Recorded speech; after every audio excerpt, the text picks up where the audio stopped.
Oke, ya, kita mulai ya.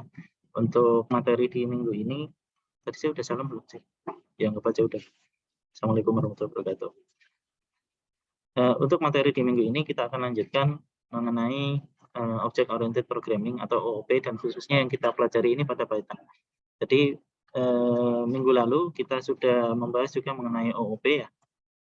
Kita sudah membahas juga mengenai OOP dan kita akan review lagi ini materi yang akan kita sampaikan di dua pertemuan akhir ini ya, tentang OOP dan juga tentang bagaimana menulis kode Python yang baik. Ya, ada 4 materi yang saya sampaikan. Kita review dulu yang prinsip yang kemarin, yang barangkali teman-teman masih ada yang bingung. Ya, kemudian nanti saya sampaikan mengenai konsep pewarisan. Yang ketiga nanti saya singgung sedikit saja itu mengenai Tkinter atau pemrograman GUI. Jadi ini saya bawa satu tahap lebih jauh ya, bahwa pembuatan program sekarang bukan hanya membuat program hitam putih gitu, tapi saya ingin teman-teman dapat konsep OOP dari sini, dari Tkinter. Kemudian yang terakhir nanti ada latihan. Saya minta latihannya untuk dikerjakan. Kalau enggak nanti digigit ini pada Rawi. Ya, jadi ini adalah yang kita pelajari minggu lalu. Ada beberapa catatan saya. Yang pertama, kemarin kita belajar tentang paradigma pemrograman. Paradigma pemrograman itu ada banyak macam-macam. Salah satu yang paling sering dipakai ini adalah OOP, dan ini kita jumpai di banyak bahasa. Di bahasa pemrograman yang lain juga ada prinsip OOP semacam ini. Ada Java, kemudian ada C#, ya. Kemudian bahkan C++ yang baru, ya, itu ada OOP. Sehingga teman-teman perlu mempelajari ini khususnya kalau kita membicarakan mengenai Python. Kenapa? Nanti saya sampaikan alasannya di belakang. Nah, kemudian Python ini adalah bahasa pemrograman yang multi paradigm. Jadi kita bisa gunakan Python untuk macam-macam. Untuk ngoding prosedural, ya, campur-campur dengan OOP, campur-campur dengan fungsional sedikit, itu bisa. Nah, yang ketiga, OOP memandang kode, ya, apapun yang ada di kode Python itu sebagai sebuah objek. Kita bisa manipulasi objek yang merupakan turunan dari kelas. Nah, dua istilah lain yang kemarin kita pelajari ada namanya method, ya, method, fungsi atau aksi yang melakukan sesuatu. Kemudian ada satu lagi namanya atribut. Nah, metode dan atribut ini melekat pada sebuah definisi kelas, dan nanti ketika kelas ini diturunkan menjadi objek, maka objek itu punya sifat metode dan atribut. Nah, kemarin sempat saya singgung bahwa sifat dari sebuah kelas itu bisa diwariskan, meskipun saya singgung sedikit. Dari kendaraan, ya, kendaraan itu nanti kalau kita turunkan dikit nanti ada kendaraan beroda, ada kendaraan bermesin, misalnya ada kendaraan tidak bermesin, sepeda, dan lain sebagainya. Nah, ini yang kita pelajari kemarin, yang saya bilang ini filosofis, gitu ya, tentang satu prinsip yang mungkin isinya bukan ngoding, gitu, tapi di sini teman-teman mempelajari mengenai prinsip-prinsip OOP. Nah, di minggu ini nanti saya coba ulang sedikit ya apa yang sudah kita pelajari kemarin. Nah, misalnya ini kita punya definisi kelas. Kelas kita adalah kelas kucing. Kemudian di dalam definisi kucing ini ada def init. Ya, kemarin kita sudah membahas ya, init itu adalah fungsi yang melekat pada semua kelas. Jadi semua kelas pasti ada initnya. Gunanya buat apa? Ya, init ini dipanggil pada saat inisialisasi, pada saat initialize, pada saat ini objeknya dibikin. Nah, init ini gunanya salah satunya adalah untuk ngeset data atau atribut. Self.nama berarti si kucing ini ada namanya nanti apa, untuk nyimpen data di objek kucing. Kemudian kita punya definisi metode, ya, definisi metode def ngeong, ya, return nama kucingnya, ya, self.nama sedang mengeong. Jadi ini adalah metode. Kenapa? Karena dia melakukan sesuatu. Kemudian def makan, dia melakukan sesuatu. Ya, ada kurung buka, ada kurung tutupnya. Ya, ini yang disebut dengan nama metode. Ya, return-nya ada dua yang kita masukkan variabelnya, self.name dan self.makanan. Ya, variabel dari fungsi ini adalah makanan. Kemarin saya sampaikan self itu mengacu pada objek ini sendiri. Gitu. self ini adalah variabel pengganti untuk si objek kucing. Jadi ketika kita tulis self di sini, dan ini nggak harus self, ya, mau apa aja boleh. Yang penting dia adalah parameter pertama pada semua fungsi metode. Ya. Def ngeong self. Nah, maka self ini harus yang pertama. Kemudian kita acu self.nama. Maksudnya self apa ya? Dia sendiri. Ya, objek kucing itu sendiri. Nah, itu tadi adalah definisi kelas. Definisi kelas belum ada objeknya. Kita hanya mendefinisikan doang. Ya, isinya belum tentu ada. Kemudian kita buat objeknya. Caranya adalah kita bikin variabel. Ini variabel. Kemudian kita kasih nama objeknya, nama kelasnya adalah kucing ya. Kemudian ini variabel pertama, parameter pertama, ini parameter kedua. Parameter pertama adalah nama, parameter kedua adalah warna. Nah, ini adalah instantiation atau pembuatan objek. Makanya objek nama yang lainnya adalah instance. Representasi rigid dari sebuah kelas. Kemudian si push ini, karena dia sekarang adalah sebuah objek kucing, maka kita bisa panggil metode yang ada di dalam kucing dengan cara memanggil si push menggunakan apa? Tanda titik. Kemarin saya sampaikan di Python semua objek metode itu semua objek itu memiliki metode dan atribut, yang mana metode dan atributnya bisa dipanggil dengan tanda titik. Push.makan whiskas ya. Berarti nanti ini akan lari ke metode makan ke sini. Def makan ya. Self makanan, self ini enggak ada ya, karena dia mengacu ke dirinya sendiri. Maka yang dipakai adalah variabel makanan, self.makan whiskas. Artinya apa? Nanti yang muncul adalah Oyen sedang makan whiskas. Whiskas itu nama makanan kucing kalau kalian tahu. Nah, kemudian kita bisa definisi ulang. Definisi ulang atribut objek. Kalau tadi kan kita udah ngasih nama pada saat kita instansiasi ya, pada saat kita construct, kita membuat sebuah objek push, kita kasih nama dia Oyen. Ternyata sepanjang perjalanan, kemudian kucing kita ganti namanya jadi Jaimin misalnya. Tolong saya jangan diserang ini NCT Trip. Nanti saya dipanggilin, saya 29 tahun, wah gawat. Jadi push.nama, kan tadi nama itu udah ada definisinya ya, namanya Oyen. Nah, tapi kita juga bisa definisi ulang. Apa definisi ulang ya? Sama seperti variabel biasa. Jadi ini kita anggap seperti variabel, tapi bedanya dia ada di kelas push, di objek push. Di objek push. Artinya apa?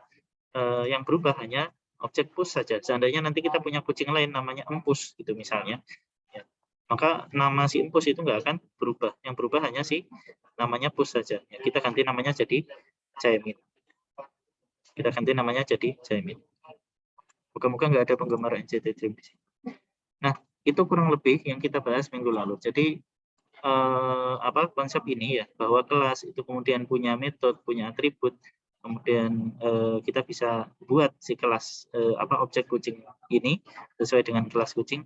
Kemudian kita panggil metodenya. Ini nanti akan kita jumpai sepanjang kita menggunakan Python. Sepanjang kita menggunakan Python, mau OOP atau bukan, ini nanti akan kita jumpai di mana-mana. Buktinya apa? Ini ada. Ya, kalau kita pakai, kemarin saya tunjukkan ya hampir semua semua fungsi ya, atau semua objek ya, atau semua variabel yang ada di Python itu kita bisa panggil turunannya atau fungsinya atau atributnya dengan menggunakan tanda titik. Kita lihat ada titik ya kan? Return bla bla bla titik. Ini adalah sebuah objek, format adalah sebuah metode. Sama. Ini juga return ya. Ini yang di depannya ini adalah sebuah objek. Objeknya apa? String. Dot format ya, self.name self.makanan. Ini adalah fungsi yang bisa kita format, itu adalah fungsi yang bisa kita terapkan ya pada kelas string. Pada kelas string. Nanti kita bahas lebih lanjut di belakang. Ada pertanyaan? Saya lanjutkan. Ya, jadi kelas yang berbeda pada sebuah definisi satu script Python yang sama, itu bisa memiliki metode atau fungsi yang berbeda. Nah, sebagai contoh seperti ini. Tadi kita sampaikan ya bahwa semua objek di Python termasuk tipe data, ya, kelas tipe data, makanya ada namanya kelas tipe data. Termasuk tipe data itu adalah sebuah objek, ya, sebuah kelas, Tipe data itu adalah sebuah kelas. Maka ketika kita bikin variabel string semacam ini, ya string ini menjadi sebuah objek yang berisi hello world kalau di sini. Nah, dot capitalize di sini ini adalah sebuah metode dari si string. Kalau kita panggil type string isinya apa? Yang tahu? Saya contohkan.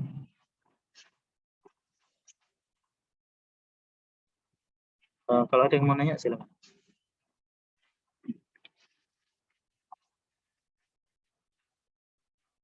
Kelamaan buka Google Colab ya, sini aja. Ya, misalnya gini, saya mau memanggil apa?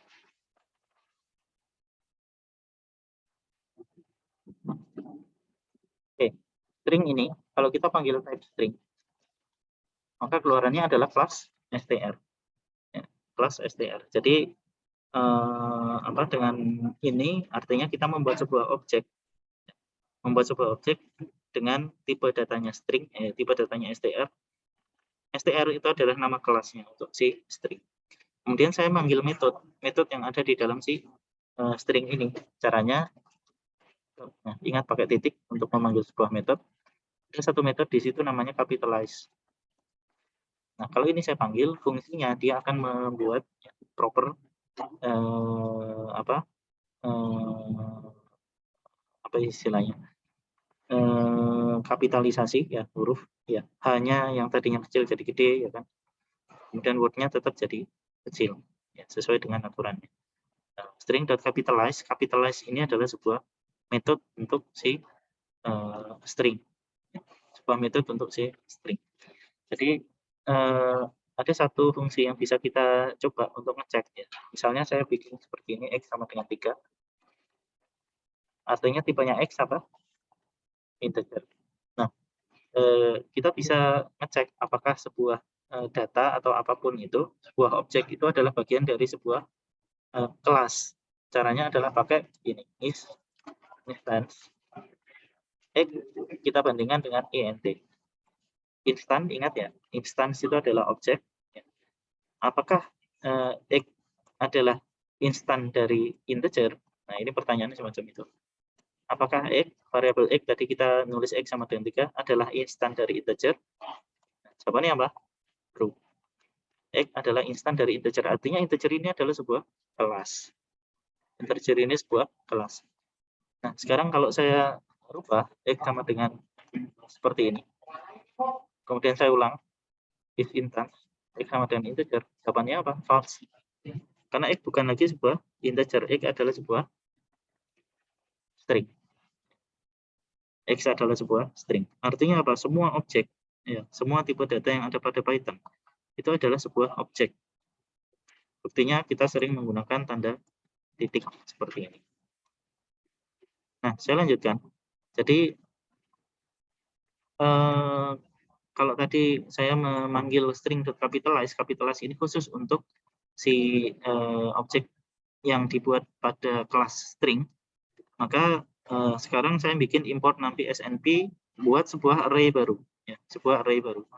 Nah, sum di sini ini adalah metode yang ada khusus untuk si array. Kalau dipakai buat list bisa nggak? Nggak bisa. Ya.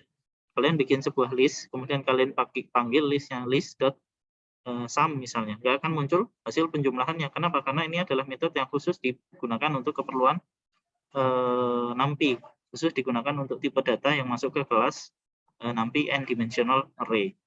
Nah, sama kalau misalnya string ini saya panggil .sum, ya, meskipun tadi di stringnya itu saya tulis angka misalnya, maka dia nggak akan jalan, akan muncul error. Kita coba tadi string ya, kemudian kita panggil string ini adalah hello world, kita panggil string.sum. Errornya apa? Atribut error. str objek, ya, objek str itu nggak punya atribut sum, nggak ada namanya atribut sum. Atribut di sini berarti atribut dan metode maksudnya ya. Makanya muncul atribut error. Nah, kenapa? Karena tipe datanya. Nah, ini sering sekali muncul di kode-kode kalian. Kalau kalian ngoding, kemudian kemarin saya sampaikan ya, hati-hati dengan tipe data. Bisa jadi kalian ketukar tipe datanya ya, karena di Python sifat typingnya ya, sifat tipe datanya adalah dinamis. Ya, dia bisa berubah. Tadi integer saya rubah jadi string. Nah, bayangkan kalau misalnya tadinya integer, kemudian saya panggil power misalnya. Saya panggil pangkat. Yang kemarin kalian ada di fungsi modul mat itu. Nah, kalian panggil pangkat, maka nggak akan bisa karena dia adalah sebuah string. Nanti errornya semacam ini, attribute error, str object has no attribute sum. Nah, sehingga kalian perlu cek lagi tipe datanya apa, ya, apakah dia memang sudah termasuk di kelasnya dan seterusnya. Ya, saya harap sampai sini bisa dipahami. Nah, sehingga .sum ini hanya khusus untuk array numpy.ntArray. Nah, kita lihat ya, bahwa ternyata kelas yang berbeda, di sini kelas tipe data ya, kelas yang berbeda itu punya metode dan punya atribut yang berbeda. Kelas yang berbeda punya metode dan atribut yang berbeda. Kalau nanti ada string, sama-sama string, maka dia bisa memiliki metode yang sama ya, string.capitalize, string2.capitalize, sama-sama string. Tapi antara kelas yang satu dengan kelas yang lain punya metode tersendiri. Nah, inilah salah satu gunanya OOP. Istilahnya nanti adalah enkapsulasi atau pembungkusan. Apa maksudnya pembungkusan dan apa yang dibungkus? Maksudnya ketika kita membuat kelas, ya, kelasnya semacam ini, kelas kucing, ya, maka kalau saya bikin kelas lain namanya kelas anjing, variabel yang terkait dengan kucing ini ya sudah hanya tinggal di kucing saja. Sedangkan variabel yang nanti terkait dengan guguk nanti ada di kelasnya si guguk sendiri. Contohnya kalau di kelas guguk nggak mungkin ada fungsi ngeong, gitu kan. Nah, ini gunanya adalah untuk menstruktur program kita sehingga lebih baik strukturnya, kemudian juga kita juga lebih mudah untuk paham. Kita lebih mudah untuk memahami apa yang akan kita buat atau kita tulis. Oke, saya lanjutkan. Jadi kalau tadi metode ya yang ada buka kurung tutup kurung, sekarang array-nya adalah hanya ndim seperti ini. Artinya ndim ini adalah sebuah atribut. Atribut ndim ini atribut. Atribut itu berarti yang di mana? Artinya yang di sini tadi. Nah, kalau ini atributnya kucing, berarti di definisi fungsi array ya, di fungsi array yang ada di numpy itu ada atribut namanya ndim seperti ini.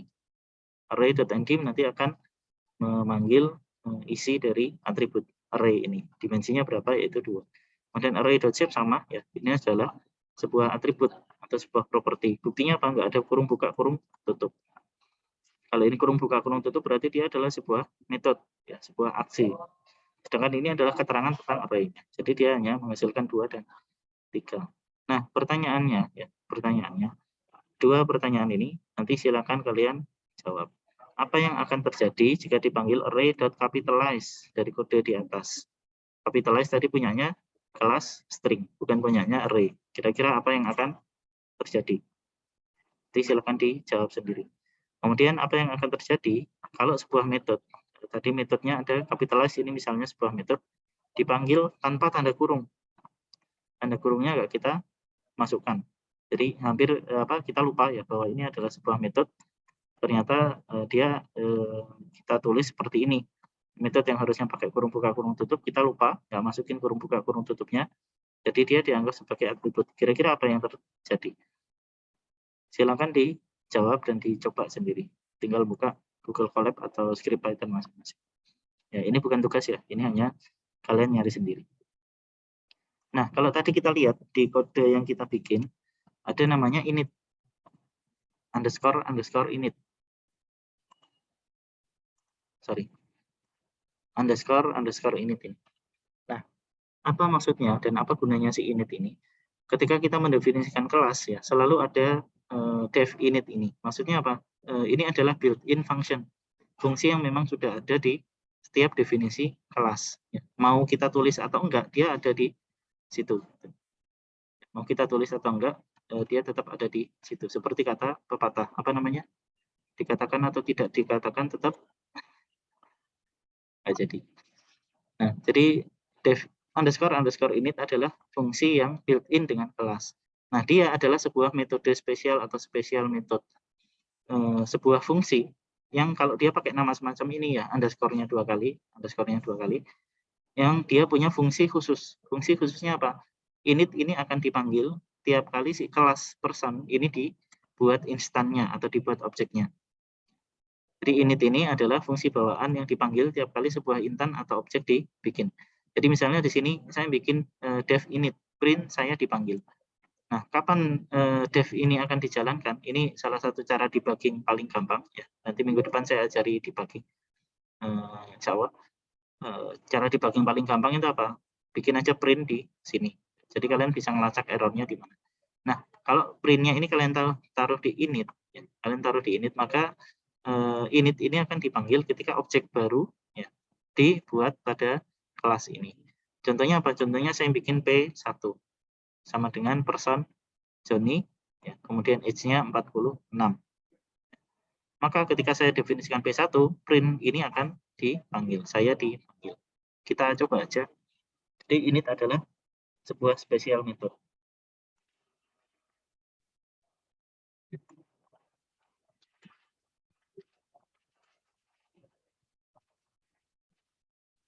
Oke.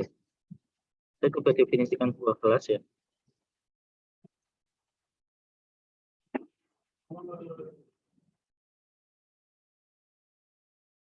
Kelas person.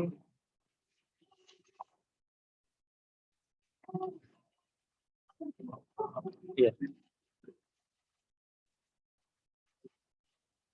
Self.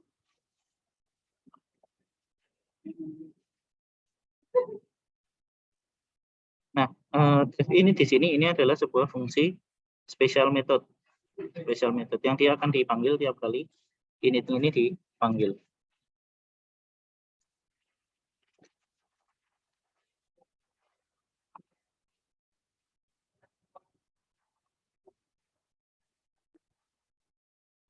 Sorry lupa.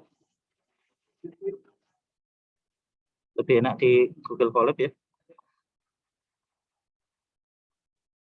Iya, bikin aja baru. Silakan kalau ada yang mau nanya. Nggak ada yang mau nanya, nanti soal ujian saya susah. Siap-siap. Oh, ini ada. Oke, saya tadi udah bikin. Ya, kita bikin definisi kelas. Ya, kelas person dev init, print saya dipanggil. Ini nggak usah dilihat dulu. Oke, jadi ketika saya bikin P1, artinya instannya, ya, instannya dibikin, saya membuat sebuah objek baru, maka dia akan ngeprint, print saya dipanggil. Ya. Setelah itu udah, dia nggak dipanggil lagi. Nah, ketika saya bikin P2 kemarin misalnya Ember usianya 9. Nah, ketika kita mendefinisikan ini yang baru, ya, maka kemudian fungsi underscore ini dipanggil dan print ini dijalankan, saya dipanggil. Dan begitu seterusnya. Ketika saya membuat sebuah objek baru, maka init ini akan dipanggil. Init dipanggil, kemudian termasuk yang ada di dalamnya diisikan. Nah, ini adalah salah satu special method. Artinya kita nggak perlu bikin fungsi khusus yang sangat panjang. Ya, fungsi-fungsi yang ada pada special method ini memang dibikin spesial untuk membantu pekerjaan kita. Nah, kalau misalnya kita rubah definisi kelasnya, saya tambahkan ini, REPR, return, ya, F string, ada F di depan string seperti ini, namanya F string. F nama, kemudian self.name isinya, kemudian usia self.age, ini formatnya sama seperti format string.format. Self.name kemudian usia. Nah, apa gunanya REPR? REPR adalah fungsi spesial yang gunanya untuk menampilkan teks terformat. Contohnya seperti ini. Nah, di sini ada REPR ya. Saya hapus dulu REPR-nya. Kemudian saya jalankan lagi. Saya definisikan P1. Nah, P1 adalah sebuah person. Kemudian kalau ini saya print, apa sih P1 itu? If enter ini menjalankan ya. Makanya keluar adalah main ya, person object, artinya dia adalah dari kelas main objek subclass person, objeknya pada bla bla bla. Nggak bisa dibaca. Nah, kalau ini saya buka, jadi cara untuk debug seperti itu ya, kalian bikin komen kode-kode yang nggak kalian pakai dulu ya, mana yang kira-kira nyebabin error, kalian pakai tanda pagar kalau di Python. Di komen dulu, jadi ketika dijalankan dia nggak akan dikompilasi. Oke, saya jalankan kelas person, sekarang saya tambahkan special method namanya REPR. Kemudian P1 saya panggil, sekarang saya print. Nah, coba lihat hasilnya adalah yang sudah terformat sesuai dengan fungsi REPR. Artinya apa? REPR ini dipanggil ya ketika saya mencetak misalnya objek ini. Nah, ini contoh lain dari special method. Dan nanti masih ada yang lain, ada banyak. Special method itu ada ratusan kalau nggak salah. Masih banyak lagi ya special method, ada add misalnya, kemudian ada subtract, ada multiply, ada divide, dan seterusnya. Ini apa gunanya adalah untuk memanggil x dot underscore add. Nah, ini adalah special method. Ini adalah special method pada Python dan jumlahnya sangat banyak, jadi saya nggak akan jelaskan semuanya. Oke, selanjutnya ya saya sampaikan, Badarawuhi ya bilang segala sesuatu pada Python adalah sebuah objek. Ya, segala sesuatu pada Python itu adalah sebuah objek. Tadi kita bikin REPR. REPR tadi adalah salah satu built-in function, fungsi yang memang ada di bawaan dari si kelas. Kelas apa ya? Kelas semuanya. Ya, tipe data adalah juga sebuah kelas. Artinya ketika kita bikin variabel, dia adalah sebuah objek. Segala sesuatu di Python adalah sebuah objek. Nah, inilah kenapa kalian perlu belajar OOP di Python, karena agar kalian paham ya bagaimana memperlakukan variabel sebagai objek, bagaimana nanti kalian mempelajari apa fungsi ya gunanya function pada Python itu untuk apa dan seterusnya. Nah, sehingga karena semua hal pada Python ini adalah objek atau instan ya, dari kelas, maka ketika kalian mau memanipulasi objek dan seterusnya, kalian menggunakan ilmu yang kalian pelajari di OOP ini. Nah, contohnya apa? Contohnya ini, X sama dengan 3. Ya, X-nya kemudian akan mempunyai nilai, mempunyai kelas yang masuk dalam tipe data integer, ya, objek dengan nilai sama dengan 3. Kalau kita type X, nanti dia akan keluar int. Nah, REPR ini adalah fungsi representatif tadi, fungsi untuk memperbagus tampilan.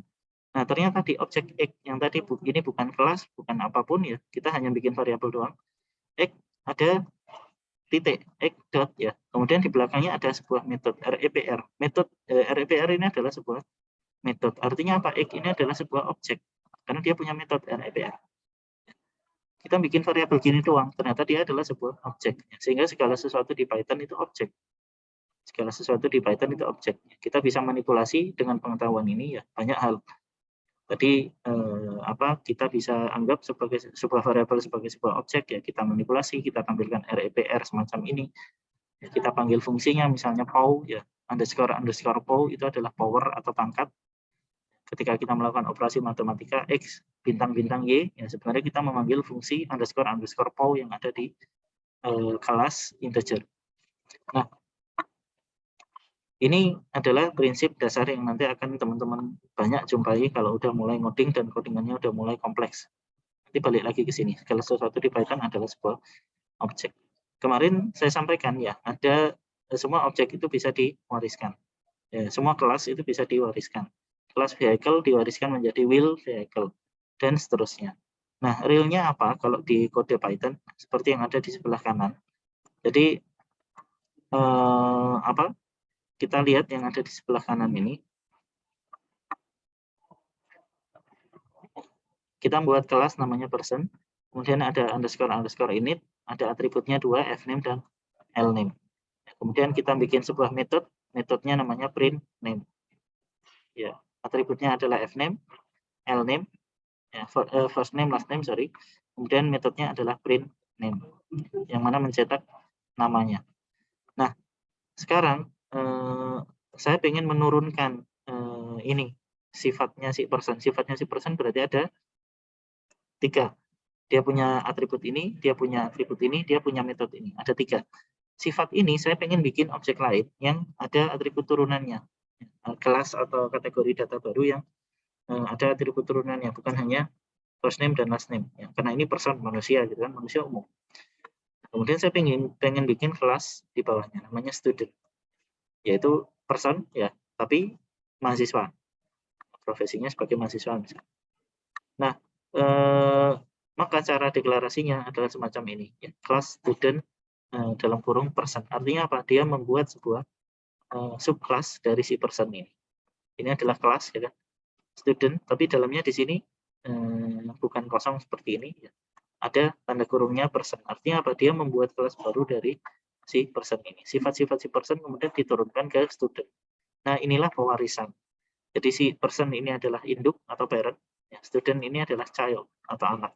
Jadi sifat-sifatnya si person, yaitu first name, last name, kemudian print name akan ikut juga di student. Jadi saya bisa aja manggil nanti sebuah objek ya, X sama dengan student, ya, X sama dengan student, saya bisa ngambil X.graduation year, karena dia memang dimiliki oleh si student ini. Nanti saya juga bisa manggil print name, saya bisa manggil first name dan last name, dan seterusnya. Kenapa? Karena dia adalah turunan dari kelas person.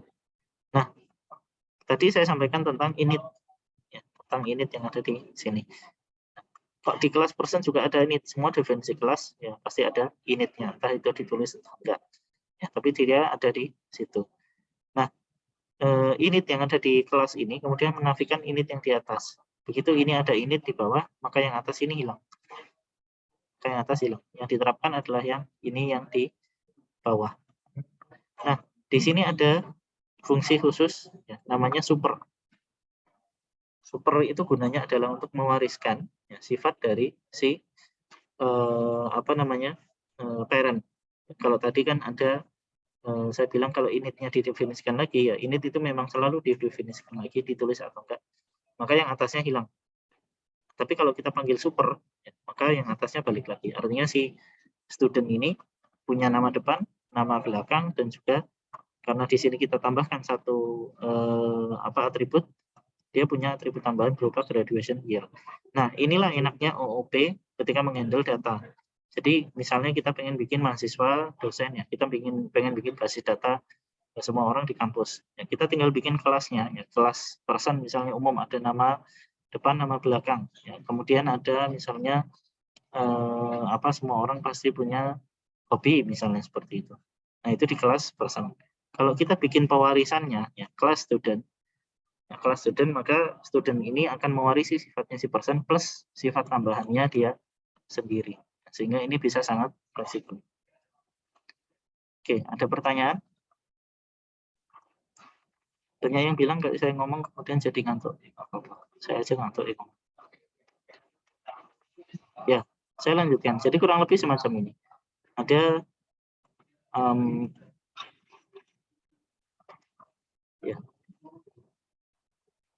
ada misalnya kelas person. Ya, di dalamnya ada first name dan last name. Kemudian saya bikin kelas baru student. Di dalamnya ada first name, last name, kemudian ada graduation year. Jadi sifat-sifatnya si person nurun semua ke student, ya. Nurun semua ke student. Dan student bisa punya sebuah metode atau atribut tersendiri, terserah. Kita bisa definisikan macam-macam dari situ. Ya, saya lanjutkan. Nah, kalau tadi kita membahas tentang dunia hitamnya Python, pokoknya isinya hitam semua. Sekarang saya ingin kenalkan sedikit saja ya tentang GUI. Sorry ya, waktunya kayaknya molor saya. Harusnya maksimal jam. GUI atau Graphical User Interface. Jadi kalau kita ngetik, bukan lagi kita berurusan dengan dunia hitam. Semacam ini dunia hitam. Ya, tapi kita membuat sebuah antarmuka. Seperti yang waktu itu saya demokan. Saya tunjukkan. Dan ini sebenarnya saya ketik dalam rangka presentasi ini. Ini tombol ya kan, kemudian antarmuka semacam ini, ada teksnya, kemudian ada kolom-kolomnya, pertanyaan, ada tombol OK. Nah, ini semua dibikin dari bahasa Python. Bikin dari Python. Nah, ada modul yang bisa dipakai untuk membuat antarmuka ini, yaitu namanya tkinter. Tkinter ini gunanya adalah untuk membuat sebuah antarmuka semacam ini ya. Ada jendela ya, ketika kita panggil root sama dengan tk.tk misalnya, maka akan muncul jendela semacam ini. Nah, kemudian kita masukkan widget, ada label, kemudian ada macam-macam. Yang ini dipakai untuk membuat sebuah jendela. Nah, script ini ya, kumpulan script ini dijalankannya hanya bisa di Windows. Kalau nanti dijalankan di Google Colab nggak akan bisa. Kenapa? Karena dia menggunakan antarmuka yang nanti akan bisa disusun menjadi program. Kemarin saya lihat di temanya teman-teman yang tugas akhir ada yang mau bikin kalkulator. Ya, kalkulator nanti salah satunya mungkin bisa pakai Tkinter ini. Ya, cukup simpel. Ya. Oke. Kemudian dari elemen-elemennya si Tkinter ini ada yang namanya widget. Widget itu apa? Misalnya ini tombol. Ya, ada combo box yang drop down ke bawah itu namanya combo box. Ada radio button, ada check button, kemudian ada tabel, ada tab dan seterusnya. Nah, ini semua adalah widget-widgetnya Tkinter. Dan ini bisa kalian susun menjadi sebuah jendela. Nah, widgetnya apa aja? Ada button, check button, entry, frame, bla bla bla. Nah, artinya apa? Kalian pahami elemen mana yang akan dibikin ya. Biasanya sih ini terkait dengan mata kuliah yang nanti bahas mengenai UI dan UX. Ya, di berbasis web. UI dan UX. Kira-kira apakah ini memuaskan buat user ketika nanti dicek ke user. Jadi kita bikin dulu rancangannya, kemudian jendelanya kita susun, baru kemudian kita ngoding dalam bahasa Tkinter. Nah, uniknya tiap jendela, tiap window pada Tkinter adalah sebuah objek. Artinya apa? Saya bisa buka semacam ini. Import Tkinter STK, kemudian ada kelasnya, kemudian ada pemanggilan terhadap fungsi utamanya. Nah, jendela ini karena dia adalah sebuah kelas, artinya kita bisa manipulasi macam-macam. Kita bisa delete ya, del window. Kita bisa simpan datanya, baru kemudian dihapus dan seterusnya. Sehingga tiap kelas ya, tiap jendela yang kita bikin, tiap jendela itu adalah perwujudan dari kelas TK ini. Sama seperti NumPy tadi, tiap array yang kita bikin adalah perwujudan dari objek dari NumPy.ndArray. Nah, maka semua jendela yang dibikin dengan Tkinter adalah sebuah objek dari Tkinter. Maka cara sembahnya ini bisa kita pakai untuk membuat sebuah window. Nah, ini contohnya. Jadi ini adalah contoh yang agak panjang. Ada definisi kelas, ada init, nah kemudian ada atribut. Atributnya apa? Ya self.master sama dengan master. Nggak tahu master ini isinya apa. Kemudian master.title, a simple GUI. Nah, jadi master ini adalah sebuah layout. Kemudian self.label, label ini adalah sebuah widget. Create button itu adalah sebuah widget. Nah, widget ini kita susun, kemudian jadilah jendela, dan jendela ini nanti kita bisa running. Ya. Root sama dengan TK, kemudian nah ini pakai root.main loop. Jadi dia akan mengulangi, menampilkan jendela itu sampai jendelanya ditutup. Ya, karena jendela ini adalah OOP, maka kita juga bisa turunkan kelasnya. Kelasnya bisa kita turunkan jendela itu menjadi macam-macam, menjadi objek atau menjadi kelas lain. Misalnya ada tombol yang kurang lebih layoutnya hampir sama, kita buat sendiri, dan itu asik sekali. Kita buat sendiri, kemudian turunan-turunan yang lain dibuat berdasarkan subclass dari kelas objek ini, my first GUI. Nah, sekarang latihan. Jadi ini saya minta teman-teman kerjakan selesai kuliah ini. Saya berikan kode semacam ini. Kelas rectangle, ya slide-nya nanti saya upload di Elo. Silakan dikerjakan, minggu depan saya tanya. Nggak ada nilai dari sini, ya, tapi saya harap ada yang nyoba dan nanti yang udah selesai silakan langsung dikabari ke saya, nanti saya ambilkan minggu depan. Nah, jadi latihan-latihan ini saya berikan kode semacam ini, definisi kelasnya doang, ya, kelasnya rectangle. Kemudian jawab pertanyaan berikut.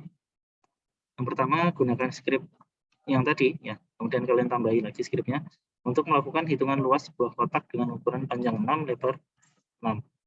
Tinggal masukin. Kemudian buat kotak lain dengan ukuran panjang 8, lebar 2.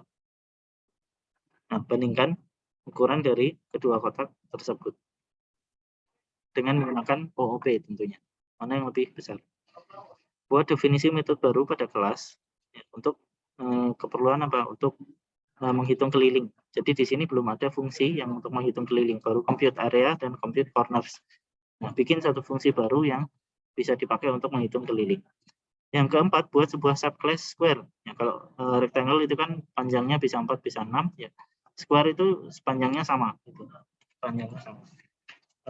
buat sebuah subclass bar kotak yang mewarisi sifat dari kelas rectangle dengan sisi panjang sisi yang sama. Artinya apa? Kelas rectangle tadi kalian modifikasi, ya apa kalian turunkan, kemudian di turunannya itu dibuat modifikasi terhadap definisi kelas. Nah, terakhir buat antarmuka, ya, untuk hitungan luas silakan nanti kalian explore sendiri, ini bonus, nggak wajib. Ya. Yang lain silakan dicoba-coba untuk menyelesaikan berdasarkan dari kasus ini. Ya, saya kira itu.